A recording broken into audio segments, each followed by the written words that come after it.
오늘 우리에게 주시는 하나님의 말씀은 사도행전 12장입니다. 사도행전 12장 12절부터 25절까지.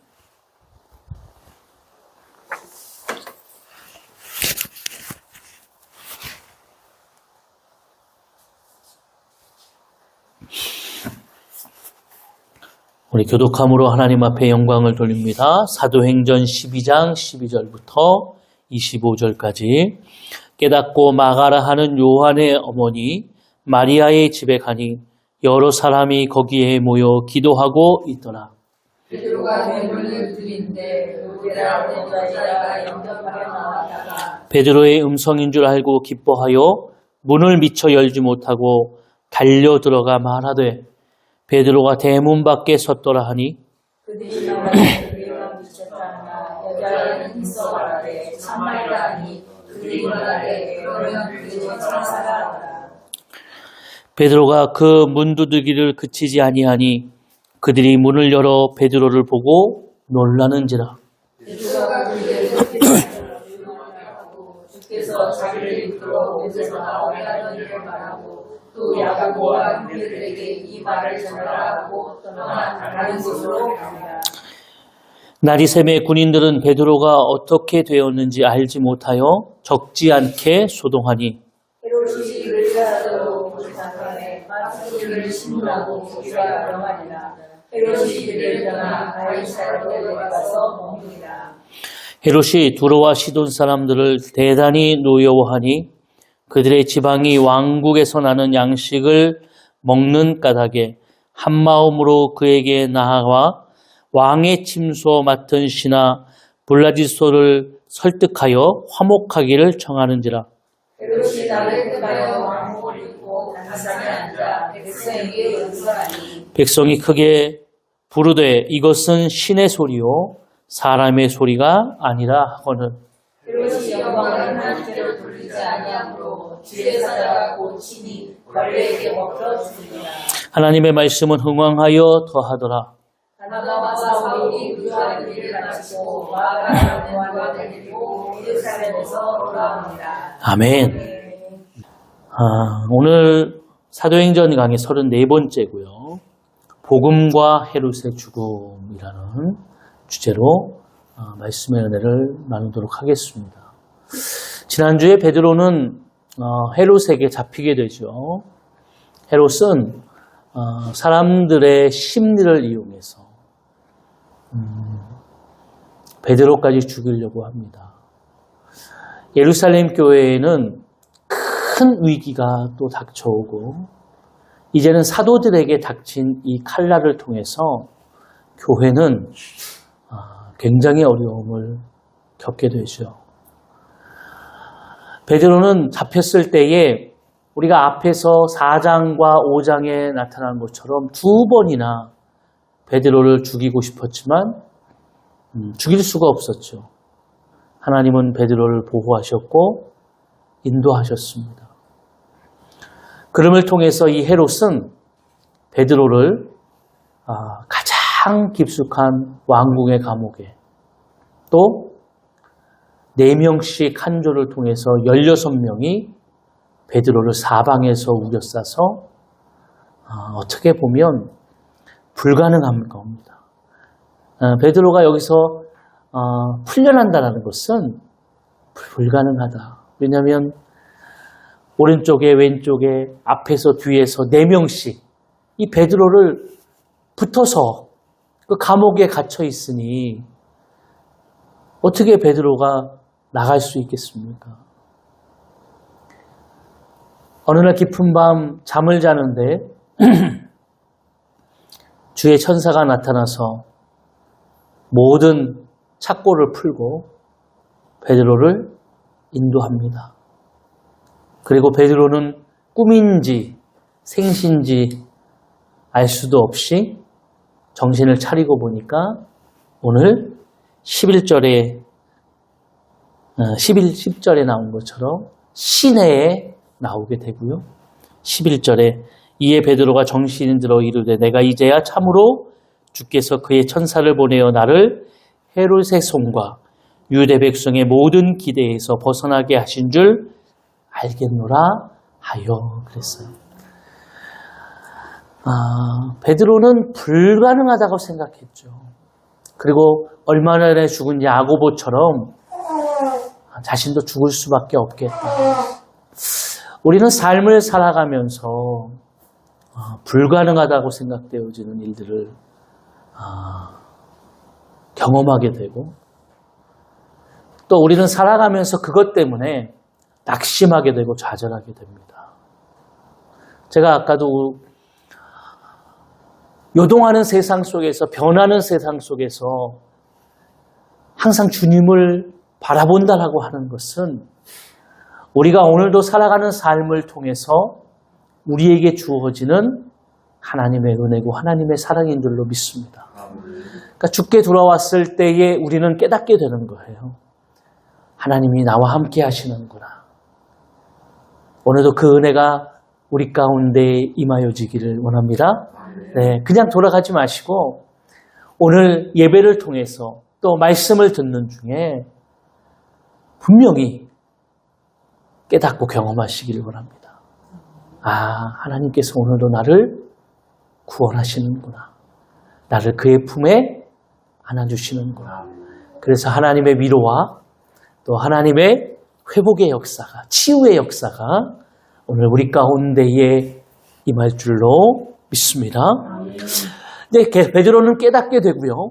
그리고 베드로가 향한 곳이 어디냐면 12절에 깨닫고 마가라 하는 요한의 어머니 마리아의 집에 가니 여러 사람이 거기에 모여 기도하고 있더라 그랬어요. 베드로가 향한 곳이 어디입니까? 오늘 이 마가라고 하는 요한의 어머니 마리아의 집은 우리가 사도행전 2장에 보면 예수님께서 약속하셨던 성령의 역사가 임했던 마가다락방입니다. 새로운 공동체를 하나님이 세워주셨고 이 새로운 공동체는 오늘 이전에 이들이 예배했던 이들이 주님 앞에 나아갔던 그런 공동체가 아니에요.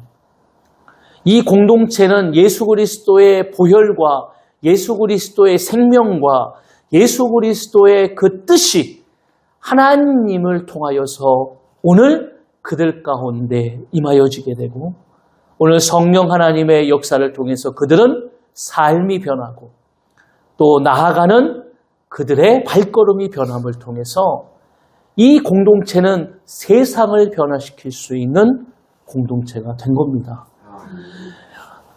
이들에게 닥쳐온 문제는 오늘 위기는 이들에게 모여 기도하게 하는 힘이 되었어요.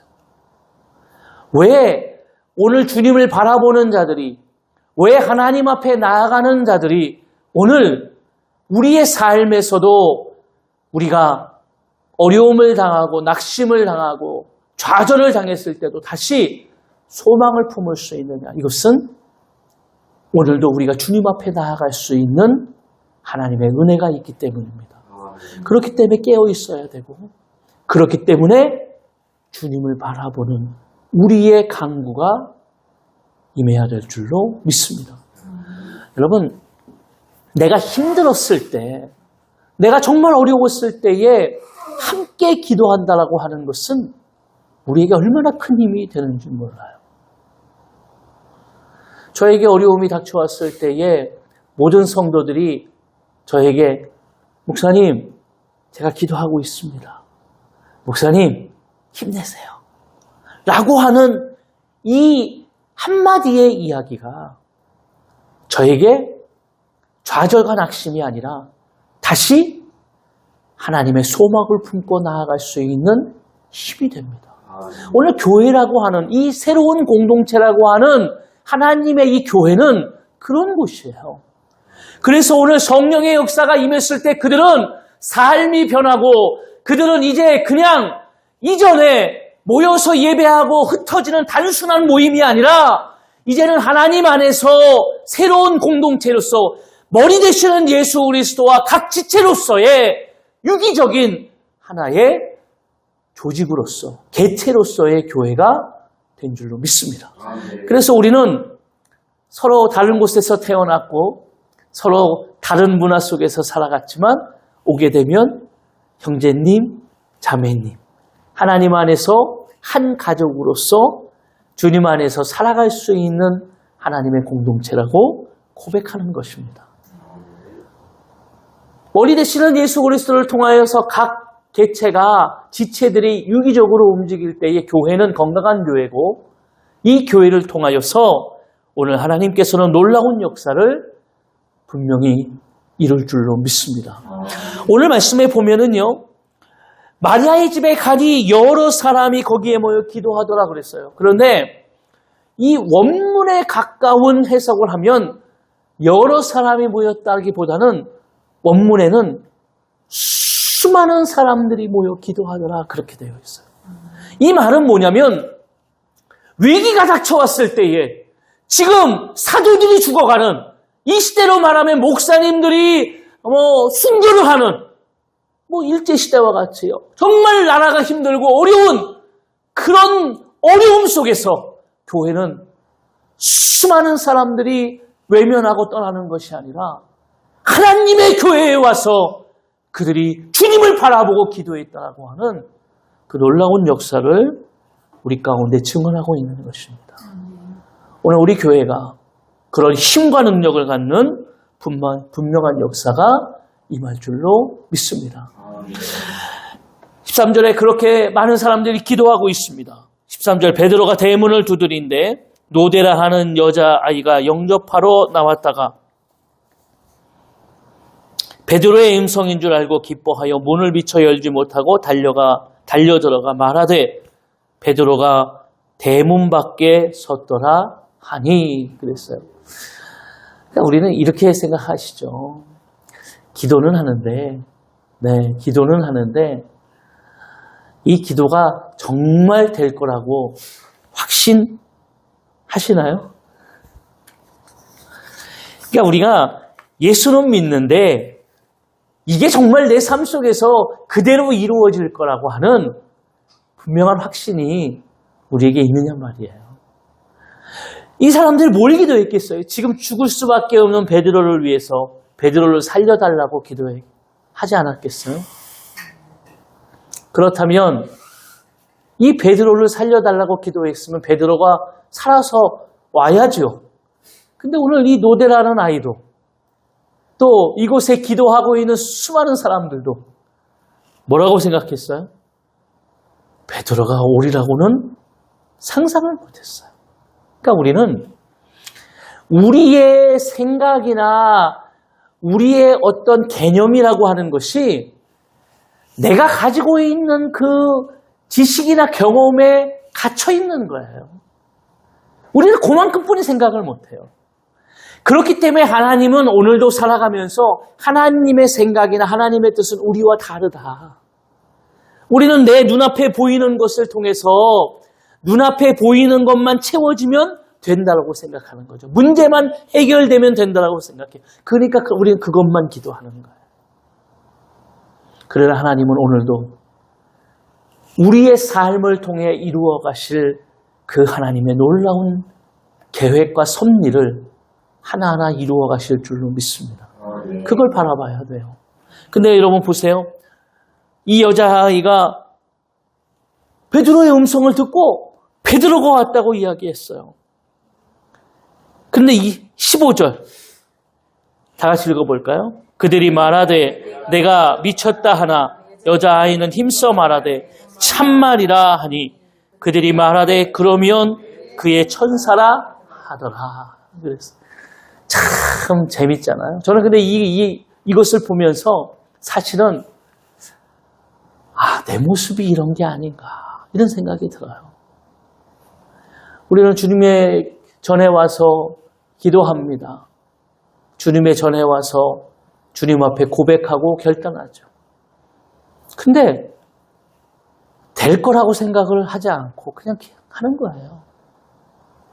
근데 여기에는요, 하나님의 놀라운 그 뜻이 담겨져 있어요.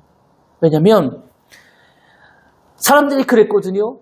이 여자아이가 문도 열지 못하고 베드로가 왔다고 막 그랬는데 사람들이 뭐라고 얘기하면 미쳤다, 너 미쳤다고 그랬어요. 미쳤다. 이 여자아이는 하나님의 뜻을 아니 베드로라고 확신하고 너무나 순진하게 얘기했을 뿐인데 미치게 됐어. 근데 중요한 것은 이 여자아이가 뭐라고 그랬냐면 힘써 말했는데 뭐라고 얘기하냐면 참말이다 그랬어요. 근데 이게 헬라어로 뭐라고 얘기했냐면 디스키리 조마이라는 단어를 썼는데요. 이 누가가 이 말을 썼는데 이게요. 딱 성경에 2번 나옵니다. 그런데 이 성경에 어디 나오냐면 누가복음 22장 59절에 나와요. 한번 찾아볼까요? 누가복음 22장 59절.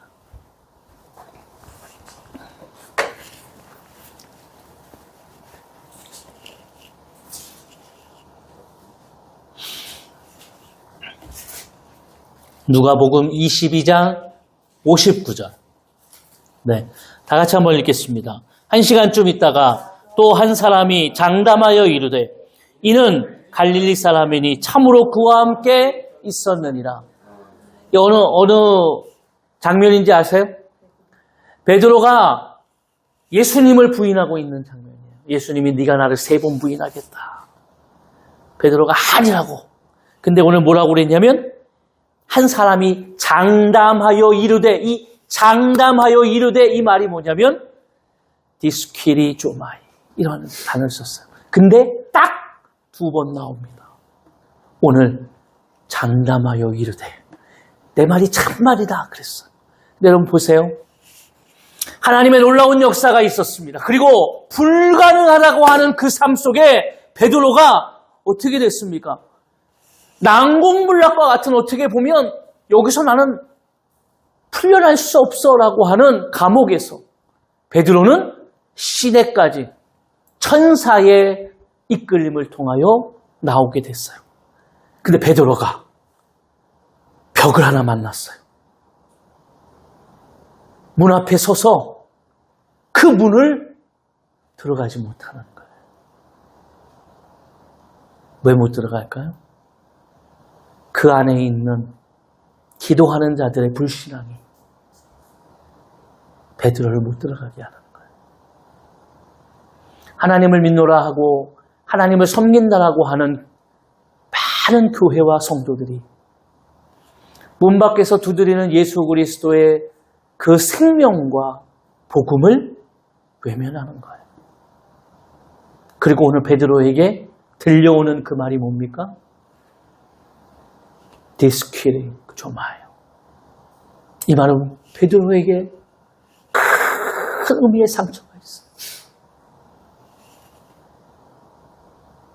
우리가 인생을 살아가면서요. 내 인생을 반추하면서 다시 내가 깊이 삶을 뒤돌아보게 되는 때가 언제냐면 내 삶에 거울과 같은 일들이 일어날 때입니다. 사람은요, 말한다고 듣질 않아요. 사람은 옆에서 자꾸 얘기한다고 듣질 않아요. 그런데 어느 순간 내가 이전에 실패했던, 내가 이전에 넘어졌던 그 상황과 같은 똑같은 상황이 내 눈앞에 펼쳐질 때 잊을 수가 없어. 내가 주님을 3번 부인했던 그 안타까웠던 어리석었던 삶의 모습을 잊을 수가 없어. 문 앞에 서서 베드로는 오늘 얼마나 내가 무지했고 얼마나 내가 어리석었는지를 다시 한번 깨닫게 되는 거예요. 지금 베드로는 사도로서 오늘 이 새로운 공동체의 리더로서 놀랍게 하나님 앞에 쓰임받고 지금도 기적과 같은 하나님의 역사를 베드로가 깨닫게 됐어요. 그러나 문 밖에 서 있는 베드로가 저 문 안에 있는 성도들을 바라보면서 자신과 같이 뭐죠? 불신앙으로 어리석고 미련한 삶의 모습을 베드로가 깨닫게 되는 거예요. 기도는 하는데 예배는 하는데 하나님을 온전히 바라보지 못하는 무슨 목적으로 살아가는지, 왜 하나님이 오늘 나를 부르시고 나를 통해서 어떤 하나님의 뜻을 이루실 건지 관심이 없어요. 그냥 먹고 사는 문제예요. 내가 예배하고 하나님 앞에 나왔을 때 나는 잘 살고 내 일이 잘 되어지고 내가 기도하면 내 자녀들이 하나님을 잘 믿든지 안 믿든지 그것보다 성공하고 더 좋아질 거라고 하는 이런 단순한 논리로서 주님 앞에 나와 있는 우리의 모습에 오늘 다시 한번 하나님께서 이 장면을 통해서 이야기하는 거예요. 이 정말 난공불락과 같은 불가능한 역사도 이루시는 하나님이 이 불신앙 때문에 이 문 하나를 통과 못하는, 열지 못하는 요한계시록 2장에 문 밖에 서서 문을 두드리고 있는 예수 그리스도와 같이 오늘 우리 안에 들어오셔야 되는데 우리 안에 들어오기를 위해서 문을 두드리는데 열지 못하는 그런 안타까운 삶의 모습이 여기 담겨져 있는 겁니다. 베드로는 이것을 보면서 하나님의 긍휼과 사랑을 깊이 깨닫게 되는 것이죠. 나도 이랬는데. 여러분, 하나님은 오늘도 우리를 통해서 완벽하게 살아가기를 원하시는 게 아니에요. 저도 마찬가지예요. 하나님이 만약에 더 완벽하고 놀라운 역사를 하나님이 이루신다면, 그런 정말 자격이 있는 사람을 뽑으셨다면 아마 저는 목회자가 못 됐을 거예요. 많이 모자라고. 그런데 오늘 하나님은 세상이 바라는 그런 완벽함이 아니라 오늘도 묵묵히 주님을 바라보고 주님을 신뢰하는 믿음 있는 자를 찾으시는 줄로 믿습니다. 아멘. 자, 베드로가 이렇게 서 있는데 안에는 난리가 났어요. 뭐 미쳤냐, 천사다. 그러면서 베드로는 이 문을 열지 못하는 모습을 보면서 삶을 빌어보게 됐죠. 베드로가 얼마나 답답하냐면 문을 계속 두드려요. 얼마나 예수님이 답답하냐면 문을 계속 두드려요. 그러니까 기도 좀 해라. 그러니까 좀 깨어 있어라. 삶이 어렵니? 삶이 힘드니? 나에게 맡겨라. 나를 좀 바라봐라. 계속 두드리는 거예요. 그리고 계속 그치지 아니하니까 그들이 문을 열었어요. 문을 열었는데 깜짝 어떻게 됩니까? 진짜 베드로가 서 있는 거예요. 그러니까 여기 성경에 뭐야? 보고 놀라는지라. 여러분, 그런데 놀라운 역사는 뭔지 아세요? 오늘도 하나님은 우리의 삶에서 우리가 하나님의 자녀로서 오늘도 하나님이 나와 함께 동행하시고 임재하시고 내 삶을 하나님께서 시편 23편처럼 우리의 삶을 인도하시며 쉴만한 물가로 푸른 초장으로 인도하시는 그 놀라운 역사를 우리가 어떨 때 경험하는지 아세요? 우리는 놀랄 때 경험하는 거예요. 하나님이 나와 함께 하셨구나. 내가 하나님을 바라보고 주님 앞에 기도하고 믿음으로 주님을 바라봤더니 내 삶을 이렇게 바꾸셨구나. 베드로는 3번이나 예수님을 부인했어요. 그리고 다시 갈릴리 바닷가, 이전에 자기가 살았던 삶의 모습으로 돌아갔지만 부활하신 예수님이 그를 찾아와서 3번을 묻습니다. 베드로야, 네가 나를 사랑하느냐? 베드로라고 하지 않으셨죠. 요한의 아들 시몬아. 그때 베드로가 고백했던 것처럼 내가 주님을 사랑합니다. 오늘 우리에게 하나님이 원하시는 것은 이 진실한 하나님의 역사입니다. 그럴 때 우리는 놀라운 신앙의 역사를 바라보게 돼요. 여러분, 놀라는 역사가 임해야 돼요. 이 놀랍다라는 것은 깜짝 이게 아니라 하나님의 놀라운 인도와 붙드심을 우리가 일상 가운데에서 항상 경험하게 되는 거예요.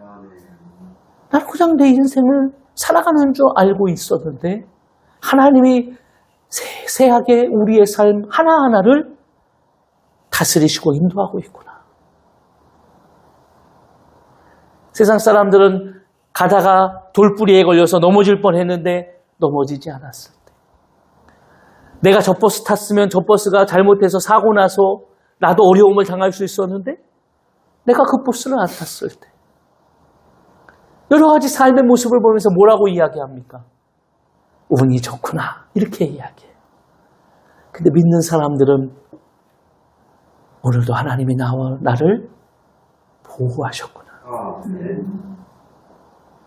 왜 하나님이 그럼 나를 보호하셨을까? 왜 야고보는 죽이셨는데 왜 베드로는 그 불가능한 감옥에서 살리셨을까? 하나님의 분명한 뜻이 아직 있기 때문이에요. 섭리가 있기 때문에. 그걸 우리가 지난주에 보았던 거예요. 나를 향하신 분명한 하나님의 뜻이 있습니다. 내가 이 땅에 지금도 살아가고 있고 내가 지금도 하나님의 안에서 거하고 있다면 분명한 하나님의 뜻이 우리 가운데에 있는 줄로 믿습니다. 그 하나님의 섭리와 경륜, 하나님의 지혜와 하나님의 놀라운 그 계획을 깨달으시고 나아가시길 원합니다. 이게 놀라운 거예요. 이게 놀라운 거예요. 내가 그냥 가는. 그래서 원래 이 놀라움은 인생의 뒤안길에서 발견하는 거죠. 하나님이 함께 하실 때, 인생을 살아갈 때, 그때 참 내가 발견하고 막 하면 좋은데 그때는 막 몰라요. 너무 힘드니까. 기도는 하는데 너무 힘들고. 그러다가 어느 인생 속에서 뒤를 탁 돌아보면 어느 순간 내 눈에서 눈물이 나죠. 그때 주님이 나를 보호하셨구나. 나와 함께 하셨구나. 주님이 나와 함께 하셨구나. 그러니까 인생을 이렇게 돌아보게 되면 그렇기 때문에 내가 항상 주님과 함께 있다라고 하는 그 확신과 신뢰가 더 깊어지는 거예요. 그런 깊은 역사들이 우리 가운데에 임하여지기를 원합니다. 그래서 우리는 그런 일상 가운데 그런 것들을 경험하게 될 때 우리는 한층 더 성장하고 성숙함을 통해서 오늘도 하나님께서 우리를 통해 우리가 어떤 삶을 살아가야 될지를 깨닫게 하는 줄로 믿습니다. 자, 17절 베드로가 그들에게 손짓하여 조용하게 하고 주께서 자기를 이끌어 옥에서 나오게 하던 일을 말하고 또 야고보와 형제들에게 이 말을 전하라 하고 떠나 다른 곳으로 가니라. 여러분, 그리고 이제 베드로는 떠났어요. 이제 떠나야죠. 네. 마지막 베드로가 이들에게 이야기했던 이 이야기를 이들은 어떻게 들었을까요? 이 마가다락방에서 성령의 역사가 임했었던 이 새로운 공동체가 야고보의 그 순교, 그리고 베드로에게 역사되었던 하나님의 놀라운 역사를 보면서 이들은 하나님이 살아계시구나. 네. 베드로는 이 뒤에 이제 한 번 나오고 안 나와요. 이제 어떻게 됩니까? 이제 저희가 다음에 13절을 보게 되어지는데요. 이때는 이제 바나바와 사울의 역사가 시작됩니다. 근데 여러분 보세요. 베드로가 떠났어요. 그러면 이제 상황이 다시 돌아왔을 때 18절 날이 새매 군인들은 베드로가 어떻게 되었는지 알지 못하여 적지 않게 소동하니 굉장히 난리가 났겠죠. 네? 생각해 보세요. 4명씩 16명이 그 한 사람을 그 감옥에서, 그것도 뭐 무슨 이렇게 다 사방이 터진 곳에서 한 게 아니고 감옥에서, 네? 다 수갑과 탁골을 다 채워놓고 그렇게 지켰는데 어떻게 한 사람만 없어졌을까요? 이게 사람들이 생각했을 때 이걸 믿을 수 있을까요? 여러분, 그런데 참 재미있는 건 이런 놀라운 역사를 3번이나 하나님께서 역사했지만 돌아오지 못하는 자들은 돌아올 수 없는 거예요. 오늘 보세요. 이런 소동이 적지 않았어요. 헤롯이 그들을 찾아도 보지 못하며 파수꾼들을 신문하고 죽이라 명하니 헤롯이 유대를 떠나 가이사랴로 내려가서 머무니라. 헤롯이라는 사람은 오늘 베드로를 그렇게 할 수밖에 없었죠. 왜? 2번이나 베드로가 탈출했으니까. 3번째도 자신의 방법으로 이거는 정말 완벽해 라고 이야기했지만 그렇게 되지 않았어요. 그러면 우리는 어떻게 할까요? 와, 하나님 정말 살아계시구나 라고 할 수 있어야 되는데 그렇지 않다라는 거예요. 그들을 담당했던 16명을 죽였습니다. 그게 그 시대의 법이에요. 네. 그 자기를 지키던 그 죄수의 그 죄를 지키던 자가 잘 지켜내지 못하면 그가 감수해야 돼요. 그러니까 여러분 사도 바울이 힘매를 맞고 감옥에 갇혔는데 막 노래를 하니까 어떻게 되게 찬양을 하니까 막 용문이 열리고 창구가 열리니까 간수가 어떻게 합니까? 들어와가지고 목문이 열리고 막 그러니까 어떻게 합니까? 자기 죽으려고 그러잖아요. 왜 죽으려고 그래요? 저 사람의 죄를 내가 대신 져야 되는 거예요. 이게 그 당시 법이에요. 그러니까 간수가 난 죽었구나. 그러니까 죽으려고 하니까 바울과 실라가 아니다. 우리 여기 있다. 도망도 안 갔어요. 창고가 풀리고 문이 다 열리는데 도망도 안 갔어요. 우리 여기 있다. 죽지 마라. 그러니까 그 간수가 너무나 어떻게 합니까? 무슨 이런 일이 있나? 간수가 거기서 회개하고 예수를 믿고 거기서 사도 바울에게 세례를 받아요. 이런 놀라운 역사가 여러분 하나님께서는 오늘 우리가 살아가면서 하나님은 이 교회에 갇히신 분이 아니에요. 우리는 자꾸 하나님을 내 어떤 경험이나 지식에 가둬놔요. 그래서 하나님의 역사가 그냥 그렇게 되어 있을 거라고 생각을 해요. 내가 기도하면 이루어지고 기도 안 하면 안 이루어집니까? 아니에요. 제가 지난주에도 얘기했죠. 이렇게 수많은 사람들이 기도했지만 믿지 못하지만 하나님은 그 일을 이루시는 거예요. 이게 하나님의 섭리예요. 그리고 그들에게 이야기하는 거죠. 뭘 기도하고 있었니? 나는 이루시는 하나님이다. 행하시는 하나님이다. 아마 이들은 디스퀴리조마이라고 하는 베드로의 그 깊은 삶의 장면과 깨달음처럼 이들은 어떨까요? 베드로를 봤을 때 기도하면 하나님의 역사가 이루어지는구나. 아마 이들은 다음에 그 삶에 놀라운 변환점이 됐을 거예요. 헤롯은 가이사랴로 가게 됩니다. 왜냐하면 가이사랴에 갔을 때 이 요세푸스의 그 역사에 보면은 그 사람의 기록 문헌에 보면 이때가 그 로마 황제의 생일이 가까웠다고 그래요. 이 가이사랴는 원래 헤롯이 담당하는 하나의 도시입니다. 바닷가 가까운 도시였는데요. 이것을 이 헤롯이 신도시로 만들어요. 싹 바꾸고 이제 우리 신도시 있잖아요. 싹 밀고 새롭게 바꿔요. 네.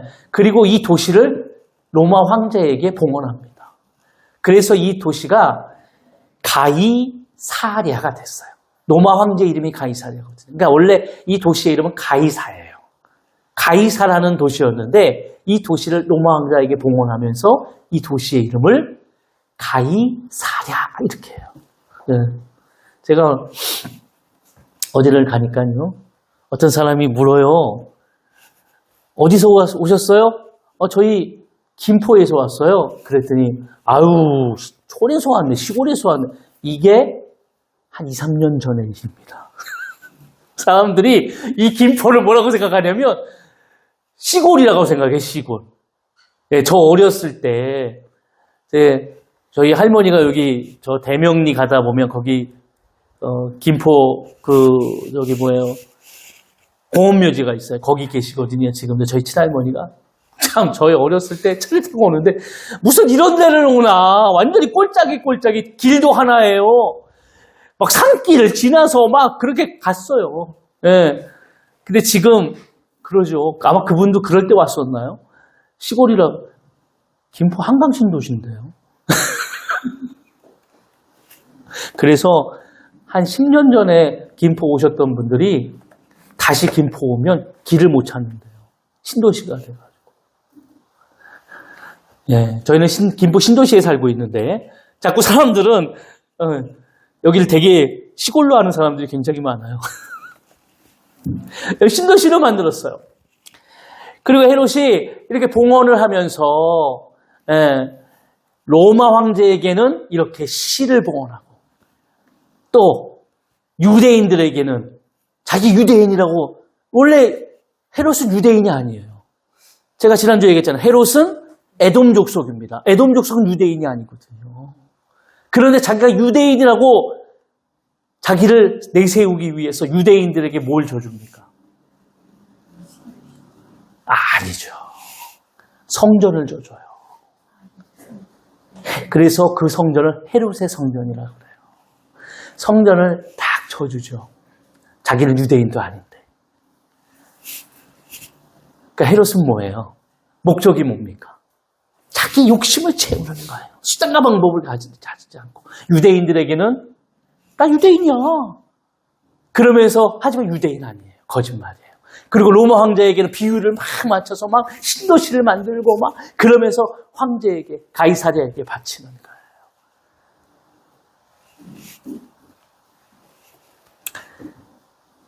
21절에 보면 이런 얘기가 있어요. 헤롯이 나를 택하여 왕복을 입고 단상에 앉아 백성에게 연설하라. 이 날이 택하여라는데 이 날이 로마 황제 가이사랴의 생일이에요.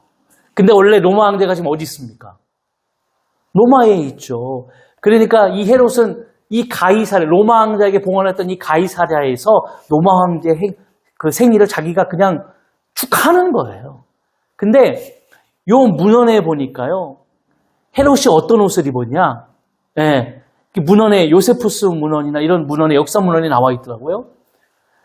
헤롯이 은빛 나는 그냥 일반 왕이 입는 옷 정도가 아니라 은빛 나는 아주 반짝반짝하는 옷을 입었다는 거예요. 날이 좋은 날, 햇볕이 비치는 날. 생각해 보세요. 예. 그 나치가 그랬다고 하더라고요. 네. 히틀러가 항상 밤에 연설을 했대요. 빛을 주면서 막 사람들에게 이 빛을 통해서 그 사람이 이야기하는 그것에 막 빨려들게 갈 수 있도록 모든 이런 분위기와 이걸 조성했다. 그리고 히틀러가 얘기를 너무 잘하잖아요. 헤롯이 여기 보면 달병가였대요. 달병가. 그러니까 보세요. 막 했는데 막 은빛 나는 막 옷을 막 장식을 해가지고 막 바짝바짝바짝바짝 하는데 말을 또 기가 막히게 해요. 그러니까 사람들이 뭐라고 이야기해요? 22절 다 같이 읽어볼까요? 백성들이 크게 부르되 네. 뭐라고요? 이 사람들 막 그냥 정신 나갔어요. 우와, 이 시대 소리, 이게 사람의 소리가 아니야. 헤롯은 사람이 아닌 것 같아요. 그러나 하나님은 사람들은 거기에 눈이 팔렸어요. 사람들은 세상의 화려함, 세상의 가치, 이거에 막 오늘도 현혹돼서 살아가요. 근데 하나님은 뭐를 묻냐면 23절 헤롯이 영광을 하나님께 돌리지 아니하므로. 뭐요? 헤롯이 영광을 하나님께 돌리지 아니하므로 주의 사자가 곧 친히 벌레에 먹혀 죽었어요. 이 문헌에 뭐라고 되어 있냐면 5일 동안 앓다 죽었다고 그래요. 5일 동안. 이 진짜 있었던 일이에요. 근데 여러분 보세요. 오늘 우리는 세상의 권력이나 세상의 화려함을 보면서 살아갑니다. 그래서 우리의 눈이 복음이라고 하는 하나님의 분명한 약속과 뜻을 이야기하면서도 왜 우리가 불신앙과 왜 우리가 하나님의 놀라운 뜻을 믿지 못하냐? 왜 세상 사람들이 이렇게 놀라운 하나님의 역사를 보면서도 주님 앞에 돌아오지 못할까? 이건 세상의 화려함과 세상의 가치에 그들이 빠져있기 때문이에요. 그리고 세상의 사람들은 그 힘이나 권력, 수단과 방법을 가리지 않고 살아가는 삶의 모습으로 드러납니다. 근데 한편에서는 어떤 역사가 일어나냐면 24절. 다 같이 한번 읽어볼까요? 하나님의 말씀은 흥왕하여 더하더라. 할렐루야! 하나님은 이걸 이야기하고 싶은 거예요. 헤롯의 죽음 후에 하나님은 이걸 얘기하고 싶은 거예요. 하나님은 헤롯이라고 하는 권력자, 어떻게 보면 세상 사람들과 같이 큰 힘에 굴복되어져서 그 밑에서 콩고물이라도 받아먹으려고 하는, 또 밑에서는 자신이 다스리는 자들에게 신과 같은 존재로 자신의 힘과 권력을 드러내고자 하는 그런 삶의 모습으로 살아가는 인생들이 굉장히 많아요. 그런데 보세요. 그렇게 살아가는 인생 속에서 하나님의 말씀을 흥황하고 하나님의 복음은 오늘도 끝이지 않고 증거되어지고 역사되어집니다. 할렐루야. 오늘도 믿는 자들을 통하여, 오늘도 하나님을 바라보는 자들을 통하여, 오늘도 하나님의 믿음과 신뢰를 가지고 깨어있는 자들을 통해서 하나님은 오늘도 일하시고 역사하실 줄로 믿습니다. 오늘 이것을 깨닫는 자들, 그래서 하나님의 말씀, 세상에 풍파가 치고 세상 사람들이 다 주님을 모른다고 할지라도 하나님은 오늘도 일하시고 역사하시는 분이다. 하나님의 복음과 말씀은 계속 뭐하여 줍니까? 고난이 오고 역경이 와도 점점 부흥하여지고 점점 흥황해지는 놀라운 역사가 임하게 될 줄로 믿습니다. 여러분, 이렇게 막 보세요. 이렇게 억압하고 이렇게 막 예루살렘 교회를, 사도들을, 성도들을 그런다고 복음이 끝입니까? 아니요. 사도행전은 이제 시작입니다.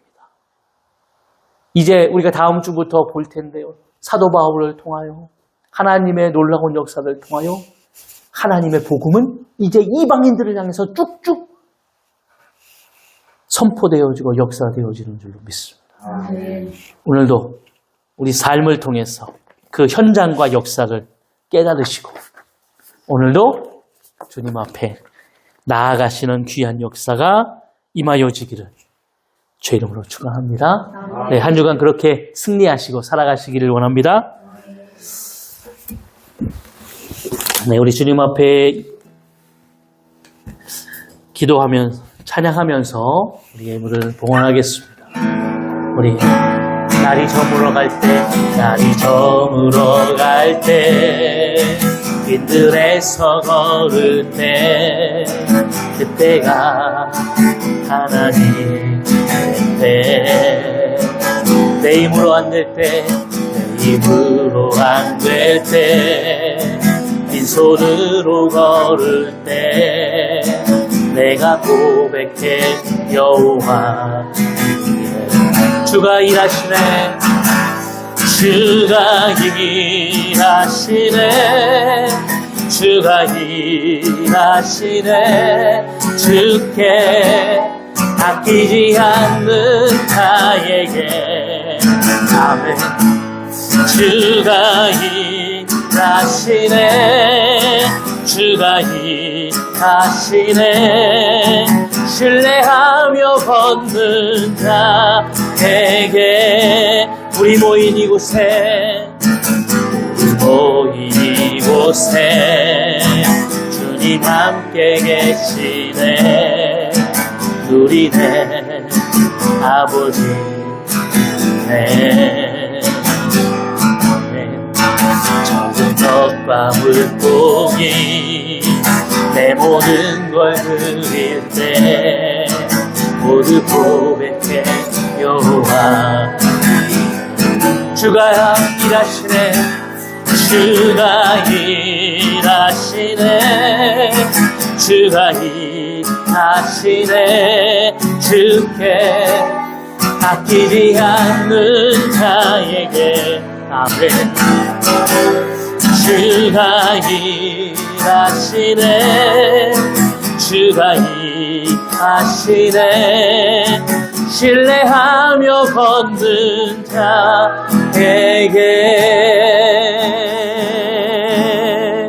아멘. 우리 다 같이 하나님 앞에 간절한 마음으로 결단하며 우리의 삶을 주님 앞에 내어 맡기며 이 시간에 기도하겠습니다. 내가 부족하고 연약하여서 온전히 주님을 바라보지 못한다면 다시 한번 우리가 진실하게 하나님을 바라볼 수 있는 귀한 은혜가 임하게 해달라고 우리 주님 앞에 간절하게 마음을 내어놓으며 기도합니다. 거룩하신 하나님 아버지 감사합니다. 오늘도 하나님께서 역사하시고 인도하시고 하나님의 놀라운 역사와 은혜를 깨닫게 하여 주옵소서. 아버지 하나님, 오늘도 주님 앞에 깨어 하나님을 바라보는 우리의 삶이 믿음으로 주님의 영광을 드러낼 수 있도록 우리가 오늘도 하나님 삶을 내어 맡기며 주님께 기도하며 나아가는 우리의 모든 아버지 삶과 일상이 날마다 붙드시고 역사하시는 하나님의 은혜를 경험하는 귀한 은혜가 임할 수 있도록 오 하나님 역사하시고 인도하여 주옵소서. 오늘도 주님 앞에 모든 것을 내어 맡깁니다. 하나님의 역사와 은혜가 임하게 하여 주옵소서. 주님을 의지하게 하여 주옵소서. 거룩하신 하나님의 은혜와 역사를 오늘도 바라보게 하여 주옵소서. 하나님, 그 하나님의 놀라운 살아계심과 역사를 깨닫게 도와주시고 그름을 통하여 날마다 생명을 가지고 아버지 하나님의 복음의 능력을 가지고 살아가는 인생이 되게 하실 줄 믿습니다. 우리가 아버지 하나님 먹고 살고 그것도 중요합니다. 그러나 그게 목적의 삶은 아닙니다. 그거보다 아버지 하나님 일상에 주어지는 일용할 양식은 우리에게 주어지는 하나님의 은혜일 뿐입니다. 우리는 주님의 뜻을 바라보며 나아가는 삶의 은혜가 있습니다. 오늘도 우리가 모든 것을 주님 앞에 의탁하고 부으시고 채우시는 하나님의 놀라운 복과 은혜를 경험케 하여 주옵소서. 깨닫게 하여 주옵소서. 오 아버지 감사합니다. 주님 역사하실 줄로 믿습니다. 아버지 감사합니다. 감사합니다. 모든 것을 주님 앞에 의탁합니다. 주가 일하심과 역사함을 날마다 바라보게 하시고 깨닫게 하여 주옵소서. 오늘도 주님 앞에 믿음을 가지고 예배하는, 결단하는, 살아가는 성도들의 이 고백을 받으신 줄로 믿습니다.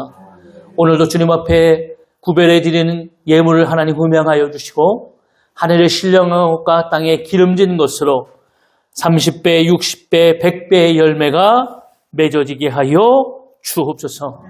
여호와는 내게 복을 주시고 너를 지키시기를 원하며 여호와는 그의 얼굴을 내게 비추사 은혜 베푸시기를 원하며 여호와는 그 얼굴을 내게로 향하여 드사 평강 주시기를 원하노라. 이제는 우리 예수 그리스도의 은혜와 하나님의 사랑하심과 성령님의 내주교통 충만하신 은혜가 오늘 하나님 앞에 결단하며 예배하는 사랑하는 모든 성도들의 머리 위에 또 가정과 생업과 사업 위에 자녀들의 모든 앞길 위에 이제로부터 영원까지 함께 있을지어다.